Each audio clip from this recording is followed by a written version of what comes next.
Bismillahirrahmanirrahim. Assalamualaikum warahmatullahi wabarakatuh. Alhamdulillahi rabbil alamin. Wassalatu wassalamu ala ashrafil anbiya'i wal mursalin wa ala alihi wa sahbihi ajmain. Amma ba'du. Para jamaah kamar renungan yang hatinya senantiasa merindu pada kebenaran. Selamat datang kembali di channel Fikir dan Rasa Galih P. Saputra. Dalam segmen kita, Anda bertanya, Islam menjawab. Telah hadir guru kita yang kita muliakan, Ustadz Abdurrahman. Assalamualaikum Ustadz. Waalaikumsalam warahmatullahi wabarakatuh, ya akhi. Alhamdulillah. Ustadz, ini kita masuk ke tema yang sangat sensitif. Bukan cuma sensitif secara keilmuan, tapi juga secara rasa. Ini menyangkut hati, Ustadz. Menyangkut bakti seorang anak pada orang tuanya yang telah tiada. Masyarakat kita, Ustadz, dilanda sebuah fenomena kebingungan. Ada keresahan besar. Kita cinta orang tua kita. Setelah mereka wafat, fitrah kita ingin terus berbuat baik untuk mereka. Kita diajari oleh orang-orang tua kita dulu, "Nak, kalau rindu, kirim Fatihah." Tapi di era sekarang, Ustadz, informasi begitu deras. Tiba-tiba ada yang berkata, itu bid'ah, itu tidak sampai. Dalilnya mana? Yang ada itu, wa an laisa lil insani illa ma sa'a. Akhirnya, Ustadz, yang terjadi adalah keraguan. Apakah Fatihah saya selama ini sia-sia? Apakah saya salah mendoakan ibu saya? Bahkan tidak jarang, ini jadi sumber perpecahan di keluarga dan masyarakat. Yang satu ngotot membaca, yang satu ngotot melarang. Malam ini Ustadz, pertanyaan dari jamaah sangat jelas dan mewakili jutaan hati. 1. Sebetulnya, sampaikah pahala bacaan Al-Fatihah atau bacaan Quran lainnya kepada orang yang sudah meninggal? Lalu, Ustadz, bagaimana tata cara rinci mendoakan orang tua yang sudah meninggal yang pasti sampai, yang tidak ada keraguan lagi di dalamnya? Kami mohon pencerahan yang menenangkan, Ustadz. Tafadol. Ya akhi, Masya Allah. Inna lillahi wa inna ilaihi raji'un. Pertanyaan ini lahir dari hati yang hidup. Hati yang mencintai karena Allah subhanahu wa ta'ala, dan hati yang ingin terus berbakti. Bismillahirrahmanirrahim. Ya akhi, dan seluruh jamaah kamar renungan yang dimuliakan Allah subhanahu wa ta'ala. Tema ini dalam khazanah keilmuan Islam disebut ihda'uth thawab, menghadiahkan pahala. Dan benar kata akhi Galih, ini adalah wilayah khilafiyah atau perbedaan pendapat di antara para ulama ahlus sunnah wal jamaah. Penting untuk saya sampaikan di awal. Ini wilayah ikhtilaf yang muktabar, yang diakui, yang sudah dibahas tuntas oleh para imam ribuan tahun lalu. Bukan sesuatu yang harus membuat kita bercerai-berai hari ini. Tugas kita di kamar renungan ini adalah mendudukkan persoalan. Mari kita mulai dengan pertanyaan pertama. Sampaikah pahala bacaan Al-Fatihah? Akan saya bagi jawabannya menjadi 3 bagian. 1. Dalil yang sering dipakai untuk melarang. 2. Dalil yang dipakai untuk membolehkan. Ini adalah pandangan jumhur atau mayoritas ulama. 3. Kesimpulan yang menenangkan. Silakan Ustadz, kita mulai bagian pertama. Membedah dalil yang melarang. Ya akhi, saudara-saudara kita yang berpendapat tidak sampai, mereka tidak mengada-ngada.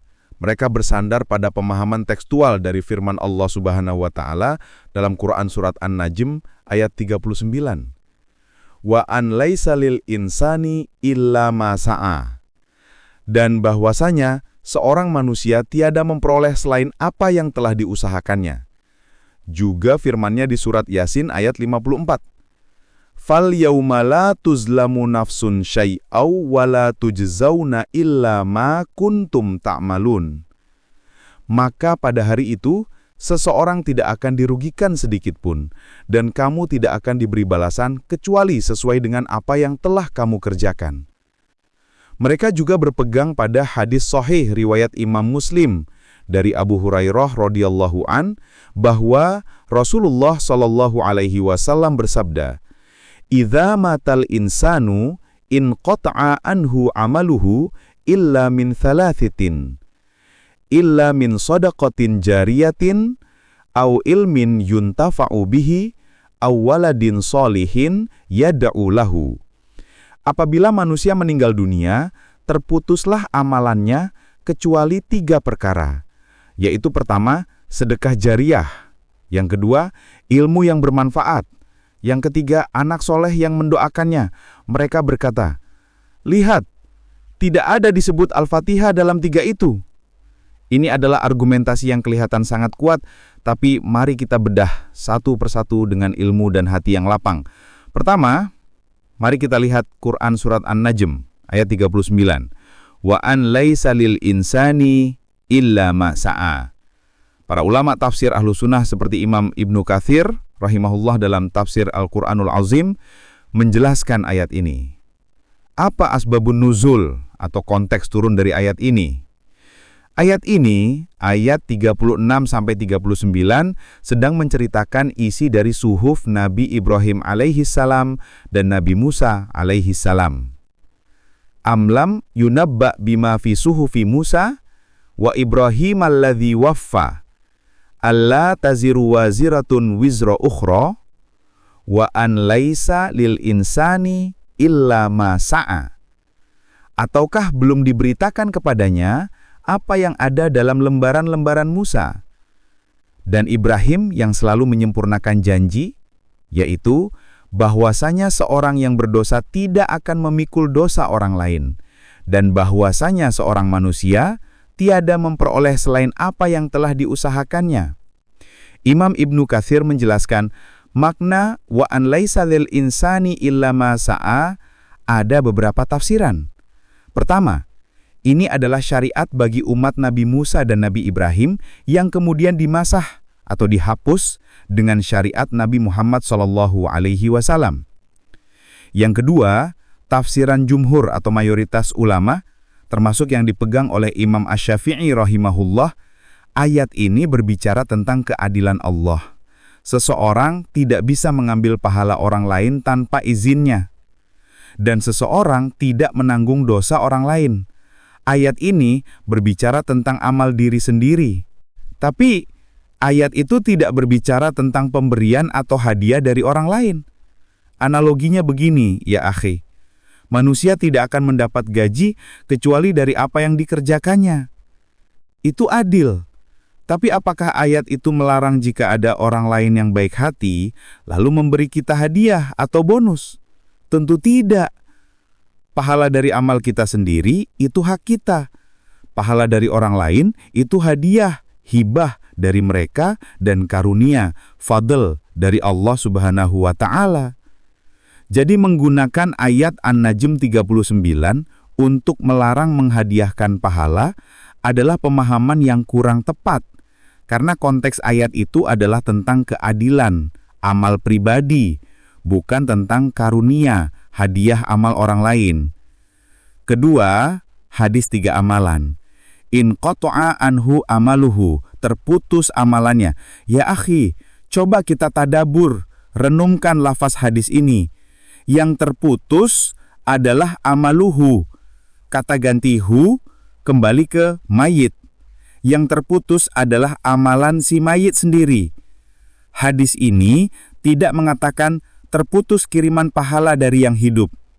Hadis ini berbicara dari sisi objek, si mayit, bukan dari sisi subjek. Maka para ulama jumhur memahami hadis ini. Wahai yang masih hidup, jika kamu mati, amalanmu, pahala pasif kamu, hanya dari 3 jalur ini, tapi itu tidak menutup pintu bagi amal aktif atau hadiah pahala dari orang yang masih hidup.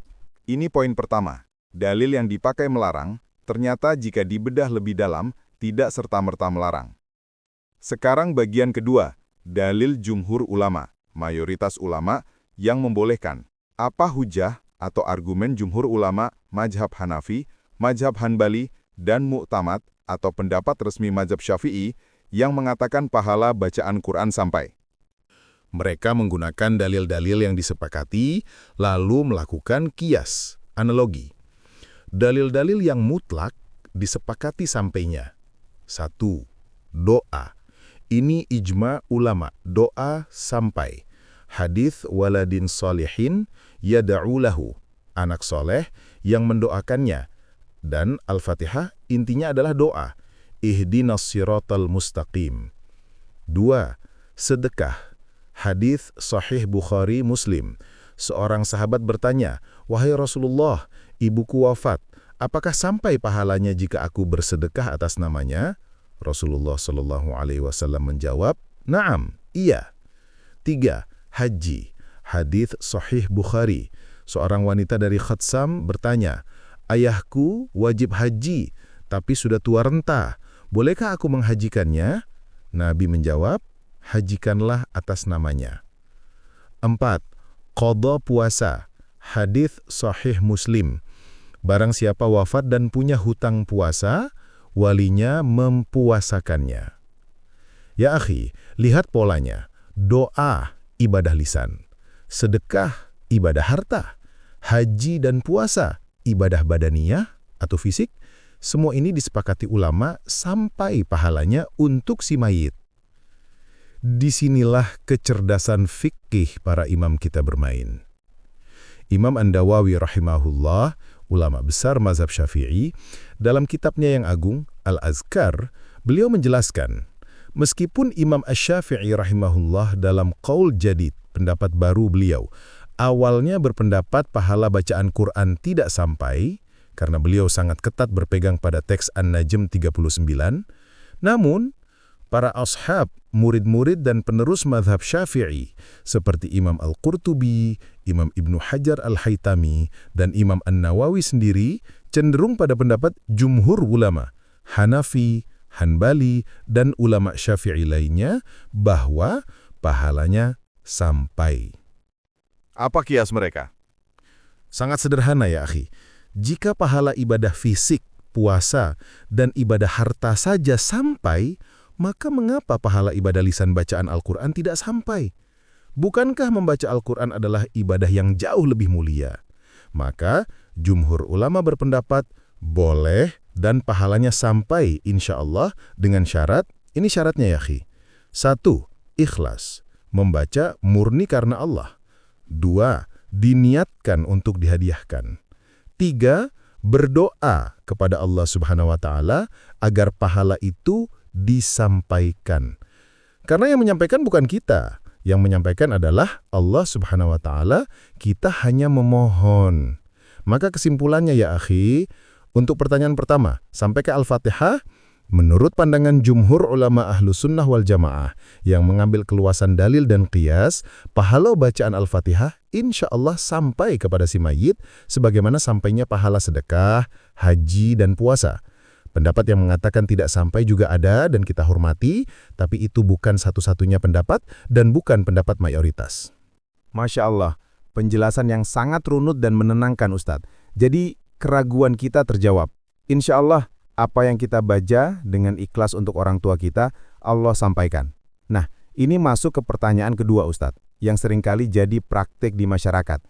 Bagaimana tata cara yang benar? Ada yang pakai ilah hadratin, ada yang tahlilan, ada yang cukup doa. Mohon bimbingan Ustadz, tata cara detail mendoakan orang tua yang sudah wafat yang paling utama atau mutlak, dan bagaimana adab atau etika jika kita ingin menambahkan dengan bacaan Fatihah tadi. Ya akhi, ini pertanyaan yang sangat praktis. Dan syariat kita itu sempurna. Syariat memberi kita pondasi yang kokoh dan memberi kita ruang untuk ihsan, berbuat kebaikan lebih. Mari kita bagi tata caranya menjadi dua level. Level 1, al-muttafaq alaih, yang disepakati mutlak, ya sebagai tadi PBABJW. Level 2, al-ikhtilaf a-mu'tabar, yang diperselisihkan tapi diakui atau jumhur ulama. Baik Ustadz, level 1, tata cara yang disepakati atau mutlak sampai. Ini adalah inti dari birrul walidain, bakti setelah wafat. Jika ini saja Anda lakukan, Anda sudah menjadi waladun salihin. 1. Berdoa memohonkan ampun, istighfar. Ini adalah kewajiban utama anak. Ini adalah inti dari hadis awwaladin salihin yad'u lahu. Anak soleh yang mendoakannya. Kapan waktunya? Setiap saat. Waktu terbaik setelah sholat fardu dan di sepertiga malam terakhir. Bagaimana bacaannya, Ustaz? Bacaan yang diajarkan langsung oleh Al-Quran dan Rasulullah SAW. 1. Doa dari Al-Quran, surat Ibrahim 41. Rabbana ghfirli wali walidayya walil mu'minina yawma yaqumul hisab. Ya Rabb kami, ampunilah aku dan kedua ibu bapakku dan semua orang-orang mukmin pada hari terjadinya hisab, hari kiamat. 2. Doa yang paling masyhur diajarkan sejak kecil. Hadis, Rabbi ghfirli wali walidayya warhamhuma kama rabbayani shaghira. Ya Rabbku, ampunilah dosaku dan dosa kedua orang tuaku dan sayangilah mereka sebagaimana mereka menyayangi aku di waktu kecil. Ya akhi, doa ini dahsyat. Imam Al-Ghazali rahimahullah dalam Ihya Ulumuddin menukil kisah ada orang tua yang derajatnya diangkat di surga. Dia bertanya, "Ya Allah, ini karena apa?" Allah menjawab, "Karena istighfar anakmu untukmu. Lakukan ini setiap selesai sholat. Jangan putus. Ini mutlak sampai." 2. Bersedekah atas namanya. Ini juga mutlak sampai, berdasarkan hadis Bukhari Muslim tadi. Bagaimana caranya? Sangat praktis. 1. Anda punya uang 100.000 rupiah. Pergi ke masjid, masukkan ke kotak infak. Saat memasukkan, niatkan dalam hati, "Ya Allah, aku niatkan pahala sedekah ini untuk almarhum, almarhumah ibuku, ayahku, Fulan bin Fulan." Selesai. Atau Anda membelikan Al-Quran untuk musola, membangun sumur, memberi makan anak yatim, niatkan pahalanya untuk orang tua. Pasti sampai insya Allah. 3. Menjaga silaturahmi kerabat mereka. Hadits sahih riwayat Muslim. Ketika seorang sahabat bertanya apa bakti yang tersisa, Nabi SAW menjawab, "Wasilaturrahmi allati la tusalu illa bihi." Dan menyambung tali silaturahmi yang tidak akan tersambung kecuali melalui jalur kedua orang tuamu. Artinya, datangi pamanmu, bibimu, sahabat-sahabat ayah ibumu, berbuat baik kepada mereka. Itu adalah bakti yang pahalanya mengalir. 4. Melunasi hutang atau menjalankan wasiat. Jika orang tua punya hutang, puasa atau materi, wajib bagi anak membayarnya. Ini mutlak. 4 hal ini ya akhi, doa istighfar, sedekah, silaturahmi kerabat, dan lunasi hutang, ini disepakati ulama. Tidak ada khilafiyah, lakukan ini. Subhanallah, sangat jelas Ustadz. Sekarang kita masuk ke level 2, tata cara ihda'us sawab, menghadiahkan pahala bacaan. Ini adalah tambahan, ihsan. Ini adalah wilayah jumhur ulama tadi. Bagaimana jika kita ingin menambahkan bakti kita dengan bacaan Al-Fatihah, Yasin, atau khotaman Quran? Bagaimana adab dan tata caranya? Adab pertama, niat, al-qasdu. Niat kita adalah beribadah, membaca Quran, dan menghadiahkan pahalanya. Adab kedua, cara mengirim. Sering ada pertanyaan, pakai ila hadratin atau tidak? Ya akhi, lafaz ila hadrati, kepada yang terhormat, itu bukan ayat, bukan hadis. Itu adalah rumusan para ulama kita di Nusantara, Wali Songo, dan lain-lain. Sebagai adab, etika, dalam mengalamatkan doa atau hadiah. Apakah wajib? Tidak. Apakah dilarang? Tidak juga. Itu mubah, boleh. Sebagai tartibul kalam, susunan kalimat untuk memfokuskan niat. Cara yang paling praktis dan keluar dari khilaf lafaz adalah 1. Duduklah, lebih baik dalam keadaan suci, menghadap kiblat. 2. Niatkan dalam hati, ya Allah, saya akan membaca Al-Fatihah, atau Yasin, atau 1 juz, dan saya niatkan pahala bacaan ini untuk almarhum atau almarhumah ayah saya, Fulan bin Fulan. 3. Bacalah Al-Fatihah atau surah lainnya dengan tartil dan ikhlas. 4. Setelah selesai membaca, tutup dengan doa. Ini kuncinya. Apa doa penutupnya, Ustaz? Angkat tangan Anda dan bermohon, Allahumma ausil fawaba ma qara'nahu. Ya Allah, sampaikanlah pahala dari apa yang kami baca min suratil Fatihah. dari surat Al-Fatihah.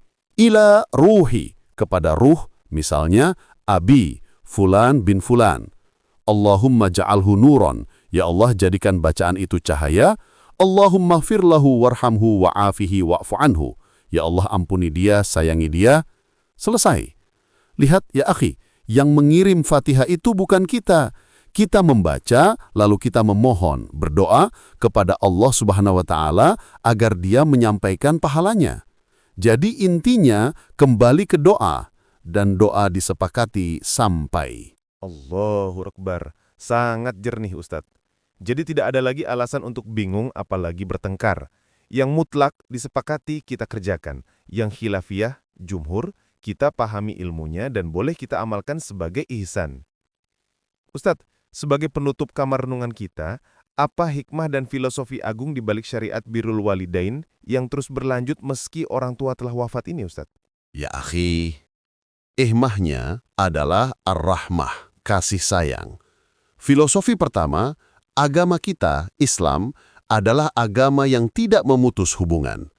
Kematian dalam Islam bukanlah akhir, tapi perpindahan, intiqal. Pindah dari darul amal, negeri beramal, ke darul jaza, negeri pembalasan. Syariat ini mengajarkan kita bahwa cinta dan bakti itu melintasi dimensi kematian. Filosofi kedua, al-walad sirru abi, anak adalah rahasia ayahnya atau cerminan orang tuanya. Syariat ini memotivasi kita yang masih hidup untuk menjadi anak soleh. Kenapa? Karena kesolehan kita saat ini, istighfar kita, sedekah kita adalah satu-satunya harapan bagi orang tua kita yang sudah di sana. Amal mereka sudah putus. Mereka di sana menunggu. Menunggu apa? Menunggu kiriman. Kiriman apa? Kiriman doa dan istighfar dari anak yang dulu mereka rawat. Ya akhi, renungan kita malam ini adalah muhasabah. Betul, Ustadz. Kita yang ribut soal sampai tidak sampai. Kita yang berdebat soal bid'ah atau sunnah. Pertanyaan yang seharusnya kita tanyakan pada diri kita di kamar renungan ini adalah, sudah berapa kali hari ini aku mendoakan, Rabbighfirli wali walidayya? Kapan terakhir kali aku bersedekah dan aku niatkan pahalanya untuk ayah ibuku? Masihkah aku menyapa paman dan bibiku, sahabat-sahabat orang tuaku? Atau kita sibuk berdebat, sementara orang tua kita di alam sana menjerit, menunggu istighfar kita yang tak kunjung datang? Astaghfirullahalazim. Semoga Allah Subhanahu wa Ta'ala ampuni kelalaian kita. Semoga Allah jadikan kita waladun soleh, anak yang soleh, yang yad'u lahu, yang selalu mendoakan mereka.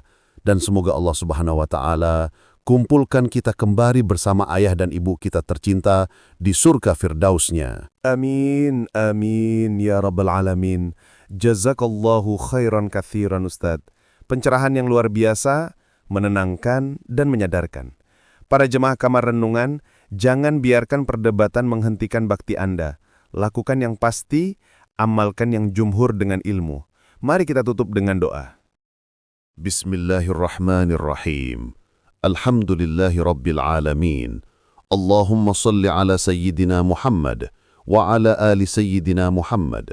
Rabbana zalamna anfusana wa illam taghfir lana wa tarhamna lanakunanna minal khasirin. Rabbi ighfir lana wa liwalidayna warhamhuma kama rabbayana sighara. Ya Allah, ampuni dosa kami dan dosa kedua orang tua kami. Ya Allah, jika orang tua kami masih hidup, sehatkan mereka, berkahi umur mereka. Ya Allah, jika mereka telah wafat, lapangkan kubur mereka, jadikan kubur mereka raudah min riyadil jannah, taman dari taman syurga.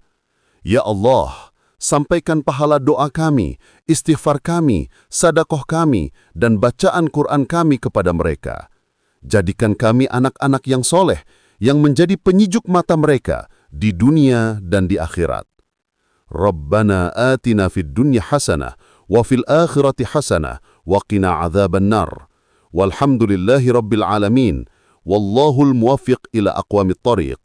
Wassalamualaikum warahmatullahi wabarakatuh. Waalaikumsalam warahmatullahi wabarakatuh. Para jemaah kamar renungan, terima kasih. Saya Gali Saputra undur diri. Sampai jumpa di episode Anda Bertanya, Islam Menjawab selanjutnya di channel Fikir dan Rasa Gali P. Saputra.